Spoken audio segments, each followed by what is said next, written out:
দর্শক স্বাগত জানাচ্ছি নির্বাচন নিয়ে এখন টেলিভিশনের নিয়মিত আয়োজন ভোটের ট্রেন। পুরো এই আয়োজন জুড়ে আপনাদের সঙ্গে আছি আমি বেলায়েত হোসাইন। ভোটের ট্রেনের আজকের শুরুতেই জানাতে চাই বিএনপির ইশতেহার ঘোষণা নিয়ে। বিএনপির ইশতেহার ঘোষণা অনুষ্ঠানে কথা বলেছেন চেয়ারম্যান তারেক রহমান। আমরা তার বক্তব্য শুনে আসব। দেশে সুশাসন প্রতিষ্ঠার জন্য আগামী 12 তারিখের নির্বাচনে আমরা বাংলাদেশের মানুষের সমর্থনে ইনশাল্লাহ সরকার গঠনে সক্ষম হলে অবশ্যই আমাদের অন্যতম প্রধান লক্ষ্য থাকবে যে কোনো মূল্যে সুশাসন নিশ্চিত করা, রাষ্ট্র ব্যবস্থার সংস্কার। দ্বিতীয়ত আমরা বলেছি বৈষম্যহীন আর্থসামাজিক উন্নয়ন ও টেকসই রাষ্ট্রীয় সক্ষমতা অর্জন। জাতি গঠন এবং গণতন্ত্রের ভিত্তিকে যদি আমাদের শক্তিশালী করতে হয়, আমরা বিশ্বাস করি যে 31 দফা এবং জুলাই সনদের যেটি আছে সেটিকে অবশ্যই আমরা বাস্তবায়ন করব। RICL TMX, যুগের পর যুগ স্থাপনা থাকে মজবুত। VRM প্রযুক্তির RICL TMX রড। কথা বলেছেন বাংলাদেশ জামায়াত ইসলামের আমির ডাক্তার শফিকুর রহমান। নির্বাচনী প্রচারণার মাঠে গিয়ে তিনি নানা ধরনের প্রতিশ্রুতি দিচ্ছেন, কথা বলেছেন। আমরা তার বক্তব্য শুনে আসব। এই পুরানা রাজনীতি বাংলাদেশকে আগাইতে দেয় নাই, পায়ে জিঞ্জির দিয়ে আটকে রেখেছে, সামনে দৌড়ানোর সুযোগ দেয় নাই। আমরা সেই বাংলাদেশকে আল্লাহর উপর ভরসা করে পাল্টে দিতে চাই। এই সুযোগই আগামী 12 তারিখ গণভোটের মাধ্যমে পুরানা বন্দোবস্ত রাজনীতির যা আছে এটাকে বলা হবে তুমি না। যদি কোনো দুর্বৃত্ত অন্য কোনো নাগরিকের ভোটের দিকে হাত বাড়ায় অথবা কেউ যদি ইঞ্জিনিয়ারিং করতে চায়, মহান আল্লাহর উপর ভরসা করে বলছি আমরা কাউকে ছাড় দিয়ে কথা বলবো না। ভোটের ট্রেনে নিচ্ছে একটি বিরতির পর ফিরে এসে আমরা যুক্ত হব আজকের নিয়মিত আলোচনায়।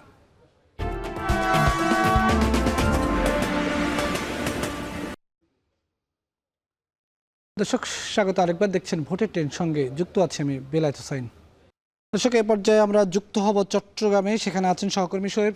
আপনার সঙ্গে আছেন নিশ্চয়ই একজন অতিথি। জানতে চাই আজকের যেই এখন পর্যন্ত তো নির্বাচনের যে প্রচারণা সেটা মোটামুটি শেষ ভাগে চলে এসেছে। সামগ্রিকভাবে প্রচারণার পরিস্থিতি কি আপনার এলাকায় সেটি জানাবেন। সংসদীয় আসনগুলোতে প্রার্থীদের দৌড়ঝাঁপ কেমন চলছে, কোনো ধরনের উদ্বেগ, উৎকণ্ঠা, আশঙ্কা আছে কিনা আমাদের সঙ্গে একটু জানাবেন। বেলায়েত, আপনাকে ধন্যবাদ। আজ আমরা চট্টগ্রাম থেকে যুক্ত হয়েছে এবং আমার সাথে যিনি রয়েছেন তিনি এনসিপি চট্টগ্রাম মহানগর শাখার যুগ্ম সমন্বয়কারী জুবাইর হাসান। তার সাথে আমরা সমসাময়িক বিষয় নিয়ে আলোচনা করব। তার আগে একটু জানিয়ে রাখতে চাই দর্শকদের যে চট্টগ্রামে যে 16টি আসন রয়েছে সেই 16টি আসনে প্রায় 66 লাখ ভোটার কিন্তু এবার ভোটাধিকার প্রয়োগ করবেন এবং সেই 16টি আসনে এখন পর্যন্ত আমরা যেটুকু দেখতে পেরেছি যে প্রচারণা আর মাত্র 4 দিন বাকি রয়েছে। এই সময়টাতেই কিন্তু শেষ মুহূর্তে প্রচারণা বলা যায়। একেবারে বড় দল থেকে শুরু করে জোটবদ্ধ যে দলগুলো রয়েছে প্রত্যেকেই কিন্তু সমানভাবে প্রচারণা করছেন। এই বিষয়গুলো নিয়ে আমরা আমাদের আজকের অতিথি যিনি রয়েছেন তার সাথে আমরা একটু আলাপ করব। আপনাকে স্বাগত জানাচ্ছি আমাদের আজকের ভোটের ট্রেন অনুষ্ঠানে। শুরুতে একটু জানতে চাই যে প্রচারণায় এখন পর্যন্ত চট্টগ্রামের কিছু জায়গাতে আমরা দেখেছি সংঘাতময় পরিস্থিতি সৃষ্টি হয়েছে। তো সার্বিকভাবে যদি মূল্যায়ন করেন, কিভাবে মূল্যায়ন করবেন এই সময়টাকে, আসলে কেমন যাচ্ছে? ধন্যবাদ ভাই। আসলে চট্টগ্রামের যে পরিস্থিতি, এখানে আমাদের জোটের থেকে এনসিপি চট্টগ্রাম 8 পেয়েছেন। তো সার্বিক যেই এখানে 16টি আসন আছে তার ভিতরে আমরা সংঘাত দেখতে পেয়েছি। এই সংঘাতগুলো আমাদেরকে ভাবায় এই কারণে, কারণ আমরা আশা করেছিলাম ইন্টারিম গভর্নমেন্ট একটা ফেজে গিয়ে যে অস্ত্রগুলো আছে সেই অস্ত্রগুলো উদ্ধার করবেন, একটা অপারেশন চালাবেন, তাহলে এই অস্ত্রগুলো উদ্ধার করে সন্ত্রাসীদেরকে একটু কোণঠাসা করার পর একটা ইলেকশন দিলে তাহলে আমরা সেখানে ভালো মতো ফাইট দিতে পারবো।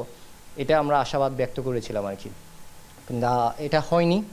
না হওয়ার ফলে যে সংঘাতগুলো দেখা যাচ্ছে সেগুলো বর্তমানে আপনারা দেখতেছেন, আমরা দেখতেছি, সমাজ সেটা অনুধাবন করতেছে। কিন্তু এটার একটা ইফেক্ট আছে যে মানুষের কাছে যখন আমরা যাই, মানুষের সাথে যখন আমরা কথা বলি, তারা ভোট দিতে যে শঙ্কা সেটা আমাদের কাছে প্রকাশ করেন যে সন্ত্রাস বেড়ে গেছে, যেভাবে মানুষ খুন হচ্ছে। তো একটা নির্দিষ্ট দল তো লাশের সেঞ্চুরিও করে ফেলছে ইতিমধ্যে। তো এই জায়গাগুলোতে মানুষ আমাদের কাছে শঙ্কা প্রকাশ করে এবং আমরা প্রার্থী থেকে শুরু করে রাজনৈতিক লিডাররা পর্যন্ত এই শঙ্কাতেই আছি যে সন্ত্রাসীদের যে আধিপত্য, এটা না আমাদের ভোটের যে একটা অবাধ সুষ্ঠু ভোটের যে নিশ্চয়তা, ওঠা না ব্যাঘাত ঘটায়। আর প্রচারণার ক্ষেত্রে আপনাদের যে জোটবদ্ধ 11 দলের যে জোট, সেখান থেকে হ্যাঁ ভোটের পক্ষে প্রচারণা চালানো হচ্ছে। সার্বিকভাবে অন্যান্য দলগুলোর পক্ষ থেকে সেভাবে কি হ্যাঁ ভোটের পক্ষে প্রচারণা দেখছেন কিনা, বা যদি না দেখে থাকেন বা দেখে আসলে আপনি খুবই ভালো একটা কোয়েশ্চেন করেছেন এখানে। আমরা যেভাবে জোটবদ্ধ যে 11 দলীয় জোট আছে, তারা যেভাবে হায়ের পক্ষে প্রচারণা চালাচ্ছে, সেভাবে অন্য দল যিনি একটা বড় রাজনৈতিক দল সেটা করতে দেখা যাচ্ছে না। তাদের তৃণমূল থেকে একদম কেন্দ্রীয় নেতা পর্যন্ত বিভিন্ন মতভেদ দেখা যাচ্ছে। কেন্দ্রীয় নেতা সকালে যদি এক কথা বলে, বিকালে আরেক কথা বলতেছে। এটার কারণে যে তৃণমূলের যে একটা অংশ, এই সামঞ্জস্যতা হচ্ছে না। তো আমরা তো এই যে একটা জুলাই গণঅভ্যুত্থান, এটা শুধুমাত্র একটা রেজিমের পরিবর্তনের জন্য করি নাই।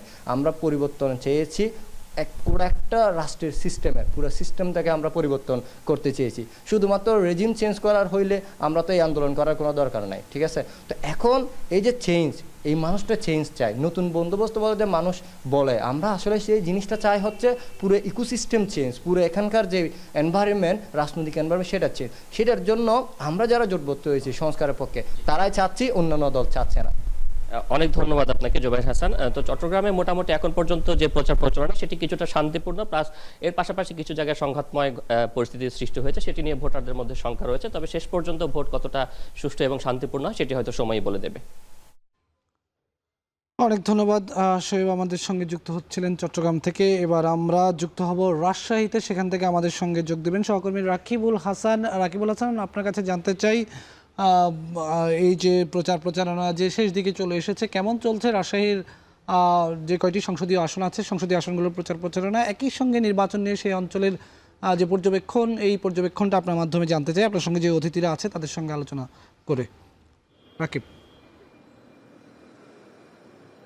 ধন্যবাদ বেলায়েত আপনাকে। ত্রয়োদশ জাতীয় সংসদ নির্বাচনের প্রচারণার একেবারেই শেষ মুহূর্তের কিন্তু প্রচারণা চালাচ্ছেন প্রার্থীরা। প্রত্যেক দিনই 6টি আসনে যে 30 জন প্রার্থী রয়েছেন তারা ছুটে বেড়াচ্ছেন একেবারে সকাল থেকে শুরু করে রাত অবধি। আমরা আজকে এই বিষয় নিয়ে কথা বলবো। আমাদের সাথে দুজন অতিথি এসেছেন, সুব্রত কুমার পাল, নির্বাচন বিশ্লেষক, এবং একই সাথে তৃতীয় লিঙ্গের প্রতিনিধিত্ব করছেন মোহনা। আপনাদের দুজনকে স্বাগত জানাচ্ছি। প্রথমেই সুব্রত কুমার পাল, আপনার কাছ থেকে জানতে চাই যে এই যে ত্রয়োদশ জাতীয় সংসদ নির্বাচন, তার যে প্রচারণা, সেটি আসলে কি দেখছেন, কি ধরনের প্রতিশ্রুতি আসলে মানুষকে দেওয়া হচ্ছে, এবং এই যে পর্যবেক্ষণ, সেটি আপনার কাছে কি মনে হয়, নির্বাচন কোন পথে?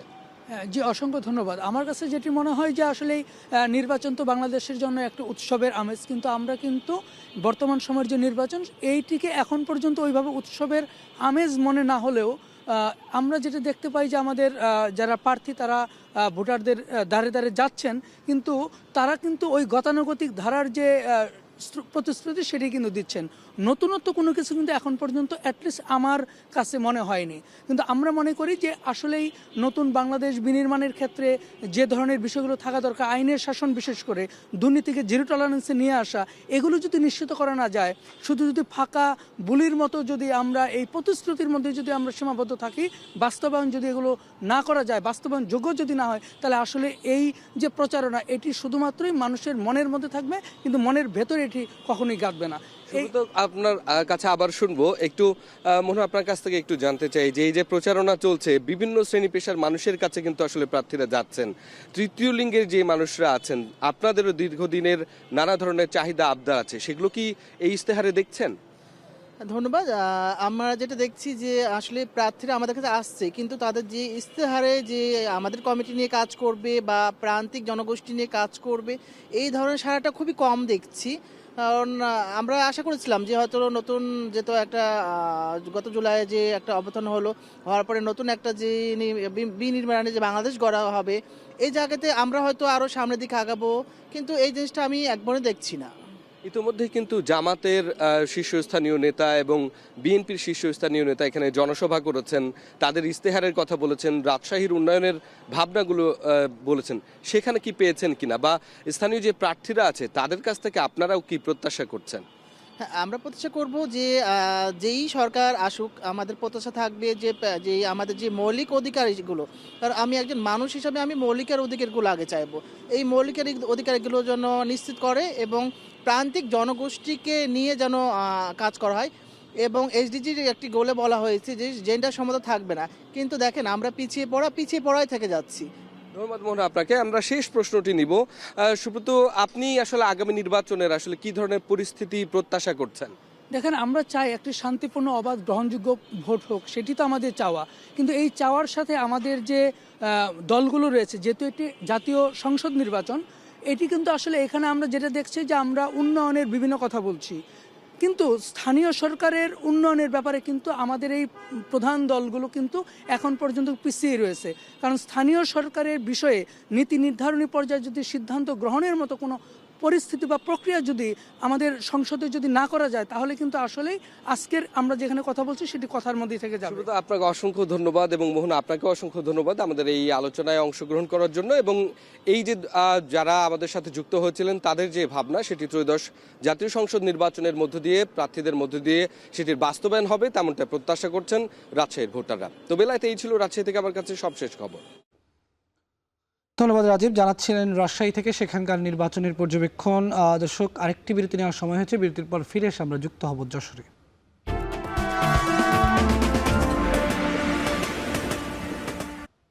দর্শক স্বাগত, আরেকবার দেখছেন ভোটের ট্রেন, সঙ্গে যুক্ত আছি আমি বেলায়েত হোসেন। ভোটের ট্রেনে পর্বে যুক্ত হব যশোরে, সেখান থেকে আমাদের সঙ্গে যুক্ত হবেন সহকর্মী রিপন হোসেন। রিপন হোসেন, আপনার মাধ্যমে জানতে চাই যশোরের যে কয়টি সংসদীয় আসন আছে সেখানকার প্রচারণার কি খবর? একই সঙ্গে আপনার সাথে যে দুজন অতিথি আছে, জেলা বিএনপির সাধারণ সম্পাদক এবং জেলা জামায়াতের সেক্রেটারি, দুজনের সঙ্গে একটু আলোচনা করবেন ভোটের যে উৎসব, এই উৎসব সেখানে কি অবস্থায় আছে। রিপন। ইতিহাস আর সংগ্রাম এবং ঐতিহ্যবাহী জেলা যশোর, এই দেশে এই জেলায় কিন্তু 6টি আসন রয়েছে। সেই 6টি আসনে 34 জন প্রার্থী প্রতিদ্বন্দ্বিতা করছেন। আমার ডান পাশে রয়েছে যশোর জেলা বিএনপির সাধারণ সম্পাদক দেলোয়ার হোসেন খোকন। আমি তার কাছে একটু জানবো, আপনারা তো প্রচার প্রচারণা চালাচ্ছেন, একদম শেষ সময়ে কি অবস্থা? দেখেন, আমরা তো আসলে শুরু থেকে এ পর্যন্ত প্রচার প্রচারণা মানুষের কাছে যাচ্ছি। মানুষ আমাদের এই যে আমরা যে আগামী দিনের বাংলাদেশ বিনির্মাণে আমাদের যে প্রতিশ্রুতি, যেটা আমরা 31 দফা কর্মসূচি আগেই ঘোষণা করেছিলাম, এবং আমার নেতা জনাব তারেক রহমান সাহেব যে আগামীর বাংলাদেশের যে প্রত্যাশা, সেগুলো মানুষের কাছে পৌঁছে দিচ্ছি এবং মানুষের কাছে ব্যাপক সাড়া পাচ্ছি। আপনারা দেখেছেন যে আজকে আমাদের মানবিক, অন্তর্ভুক্তিমূলক ও জবাবদিহিতামূলক রাষ্ট্র বিনির্মাণে আমাদের অঙ্গীকার সহ 51 দফার যে 9টি প্রতিশ্রুতি ঘোষণা করা হয়েছে, এগুলোই আমরা মানুষের কাছে আমাদের এই প্রতিশ্রুতি পৌঁছে দিচ্ছি এবং জনগণ ব্যাপকভাবে সাড়া দিচ্ছে। এবং আশা করছি যে আমাদের এই সাথে এদেশের জনগণ আগামী দিনে 12 তারিখে যে নির্বাচনে তারা আমাদেরকে ব্যাপক ভোটে বিজয় করবে ইনশাল্লাহ। ধন্যবাদ আপনাকে। আমার সাথে রয়েছে জামাত ইসলামের সেক্রেটারি অধ্যাপক আবু জাফর। আপনার কাছে একটু জানতে চাই, শেষ সময়ে প্রচার প্রচারণা কেমন চালাচ্ছেন? ধন্যবাদ। 12ই ফেব্রুয়ারি নির্বাচন। এই নির্বাচন আমরা শুরু থেকেই আমাদের নীতি আদর্শ মানুষের কাছে পৌঁছানোর জন্য ব্যক্তি কন্টাক্ট, নির্বাচনের সাথে উপকরণ দিয়ে আছে সেগুলো সহ আমরা দোকানপাট, মাঠে ঘাটে এবং পথসভার মাধ্যমে আমাদের দাওয়াত মানুষের কাছে, সকল ভোটারদের কাছে আমরা নিয়ে যাচ্ছি। এবং আলহামদুলিল্লাহ আমরা আমাদের চলো একসাথে গড়ি বাংলাদেশ যে স্লোগান আমাদের দলের পক্ষ থেকে নির্ধারণ করা হয়েছে, এই স্লোগানের মাধ্যমে আমরা ঐক্যবদ্ধ বাংলাদেশ গড়ার প্রয়াস চলে যাচ্ছি। এটা মানবিক বাংলাদেশ গঠনের জন্য আমাদের যে প্রতিশ্রুতি আমরা দিচ্ছি, তাতে আমরা জনগণের ভিতরে বিপুল পরিমাণ সাড়া লক্ষ্য করছি এবং আমরা বিজয়ের ব্যাপারেও আলহামদুলিল্লাহ অত্যন্ত আশাবাদী। ধন্যবাদ। ধন্যবাদ আপনাকে। শুনছিলেন যে প্রচার প্রচারণা চলছে, আপনার কাছে আরেকটু জানতে চাই যে ভোটের তো শেষ সময় রয়েছে, 6টি আসন রয়েছে, একটি বিএনপি বিদ্রোহী রয়েছে, সেক্ষেত্রে জেতার ব্যাপারে কতটুকু আশাবাদী? দেখেন, আসল বিষয়টি হচ্ছে যে ধানের শীষ। আমাদের দেশের জনগণ, আমরা পূর্বেও রাষ্ট্র ক্ষমতায় ছিলাম, আমরা যে প্রতিশ্রুতি দিয়ে থাকি আমরা সেই কাজ করি। এজন্য জনগণের একটি ব্যাপক আস্থা আমাদের উপর আছে এবং সেই কারণে ধানের শীষের প্রতি যে মানুষের আস্থা, সেই আস্থার প্রতিফলনে ইনশাল্লাহ আগামী নির্বাচনে ঘটবে বলে আমরা বিশ্বাস করি। এদেশের জনগণও বিশ্বাস করে এবং তার ফলশ্রুতিতে আমরা ইনশাল্লাহ ভালো ফলাফল নিয়ে আগামী দিনের বাংলাদেশ, নতুন বাংলাদেশ বিনির্মাণে একটি সরকার গঠনে সক্ষম হবো ইনশাল্লাহ। তারেক রহমান এসেছিলেন একদম শেষ সময়ে, সাড়া পাচ্ছেন কে? যে তারেক রহমান সাহেব, এদেশের জনগণ যেভাবে বুঝতে পারছি যে ব্যাপক সাড়া পেয়েছেন। তো সব মিলে দুজন অতিথি ছিলেন, তারা বলছিলেন যে এই আসনে তারা দুই দলই বিজয়ের জন্য আশাবাদী রয়েছেন। তো এই ছিল এখান থেকে আমার কাছে সর্বশেষ বেলায়।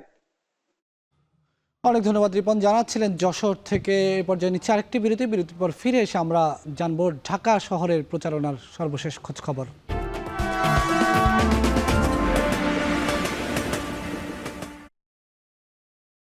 দর্শক স্বাগত আরেকবার, দেখছেন ভোটের ট্রেন। ভোটের ট্রেনের শুরু থেকে আমরা দেশের বিভিন্ন এলাকার প্রচারণার খবর জানছিলাম। এবার আমরা রাজধানীর প্রচারণার খবর জানবো। আমাদের সঙ্গে রাজধানীর গেন্ডারিয়া থেকে যুক্ত হবেন সহকর্মী মাহবুব হাসান রিপন।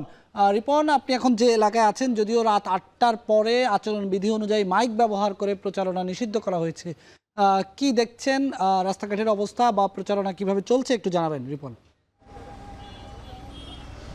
বেলায়েত, প্রথম প্রশ্নটি যেটি আপনি করেছেন যে রাত 8টার পরে মাইক ব্যবহার করে প্রচারণার যে বিষয়টি ছিল, সেটি কিন্তু আমরা রাত 8টার পরেও দেখেছি যে মাইক ব্যবহারের যে প্রচারণা সেটি রাত 8টার পরেও চলেছে। এবং শেষ মুহূর্তে যেহেতু প্রচারণা, সেই ক্ষেত্রে কিন্তু প্রার্থীরা চেষ্টা করছেন যে শেষ মুহূর্তে কত দ্রুত তাদের যে ভোটাররা রয়েছে তাদের কাছে পৌঁছানো যায়। সেই ক্ষেত্রে তারা হচ্ছে দুটি বিষয় নিয়ে কাজ করছে। একটা হচ্ছে তারা মিছিল মিটিং করছেন এবং জনসমাবেশ করছেন। তো জনসমাবেশের এই বিষয়টি ছিল এবং আমরা এইগুলি দেখলাম পুরো সময়টাতে। এই ছিল আজকের ভোটের ট্রেনের আয়োজন। সাথে থাকার জন্য ধন্যবাদ।